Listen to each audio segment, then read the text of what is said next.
যারা পরের হক মেরে খায় তাদের ইবাদত কতটুকু কবুল হবে, এ বিষয়ে যদি কিছু ব্যাখ্যা জানাতেন। ভাই, পরের হক যদি কেউ মেরে খায় আর এই লোক ইবাদত বন্দেগী করে, ইবাদত বন্দেগীতে তার আমল নামা কিন্তু বাড়তে থাকবে। কোরআন হাদিসে কোথাও নাই যে পরের হক মারলে তার ইবাদত আমল নামা যুক্ত হবে না, এরকম কথা কোথাও নাই।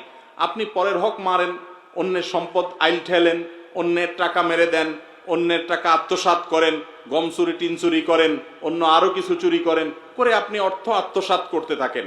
আপনি একটা বিষয় নিশ্চিত থাকেন, আপনার আমল নামাতে নেকামল যেগুলা করবেন, ইবাদতবন্দি করবেন, এগুলোর সব লেখা হবে। আপনি হারাম কাজ করছেন দেখে এগুলো লেখা হবে না, এরকম কিছু কোরআন হাদিসে আসছে বলে আমার জানা নাই। সব লেখা হবে, কিন্তু সমস্যা হলো কি জানেন? সমস্যা হলো হাদিসে আসছে, নবী সাল্লাল্লাহু আলাইহি ওয়াসাল্লাম বলেছেন, আতাদরুনা মানিল মুফলিস, তোমরা কি জানো আসল ভিখারিকে?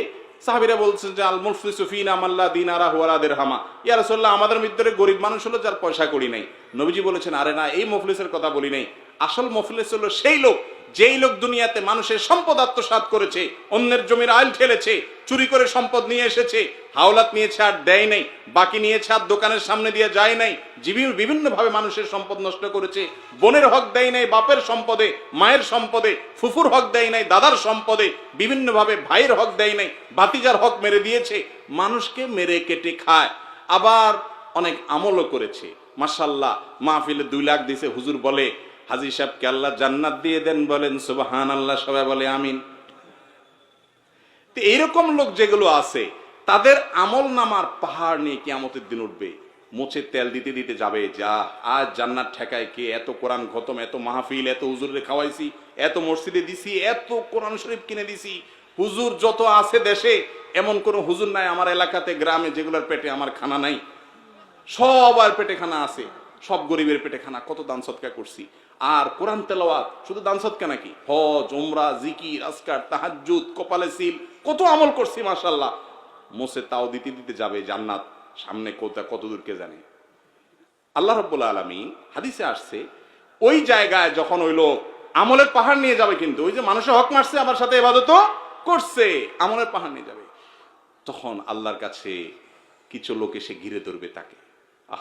ঘিরে ধরে বলবে, আল্লাহ, এই যে লোক, ইয়া বড় হাজি সাহেব, গাজী সাহেব, শেখ সাহেব, মুফতি সাহেব, মালানা সাহেব, সভাপতি সাহেব, সেক্রেটারি সাহেব, কেশিয়ার সাহেব, সদস্য সাহেব, কমিটি সাহেব, অমুক সাহেব, তমুক সাহেব, এই সাহেব অনেক আমল করছে, আল্লাহ সব ঠিক আছে, মাগার আল্লাহ, আমি একজন রিকশাওয়ালা ছিলাম, অন্যায় ভাবে আমাকে একদিন একটা থাপ্পড় দিছে, ভাড়াটা দেয় নাই।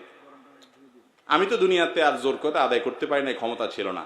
তুমি তো আহকামুল হাকিমিন, তুমি তো সকল বিচারকদের শ্রেষ্ঠ বিচারক, তোমার তো ফামাই ইয়ামাল মিসকালা যাররাতিন শাররান ইয়ারা, চুল পরিমাণ খারাপ কিছু করলেও তুমি তার বিচার করার কথা, আমি আজকে বিচার চাই। আল্লাহ বলবেন, এখন তো আর টাকা ফেরত দেওয়ার সুযোগ নাই, ঠিক আছে, আমল যেগুলা কষ্ট করে নিয়ে আসছো ওখান থেকে তাকে কিছু দিয়ে মামলা নিষ্পত্তি করে দিবেন, যাও তুমি চলে যাও।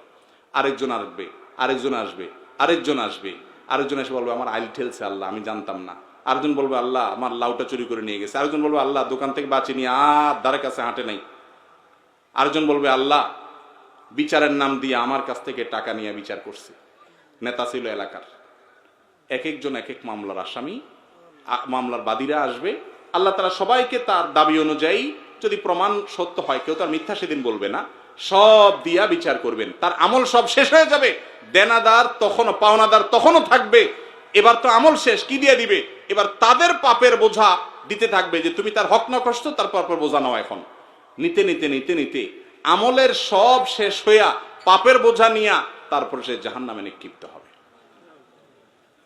তাহলে অন্যের হক আত্মসাৎ করে, মানুষের হক নষ্ট করে, মানুষকে কষ্ট দিয়ে, মানুষের প্রতি অবিচার করে, আমলের পাহাড় আর ইবাদতের পাহাড় করে কোনো লাভ হবে? আল্লাহ আমাদেরকে বুঝার তৌফিক দান করুন। আমল খুব বেশি দরকার নাই বাবারে, ফরজ মেন আমলগুলা করেন, কোন মানুষের হক নষ্ট করিয়েন না। আপনি নিশ্চিন্ত থাকেন, আপনি জান্নাতে যাবেন ইনশাআল্লাহ।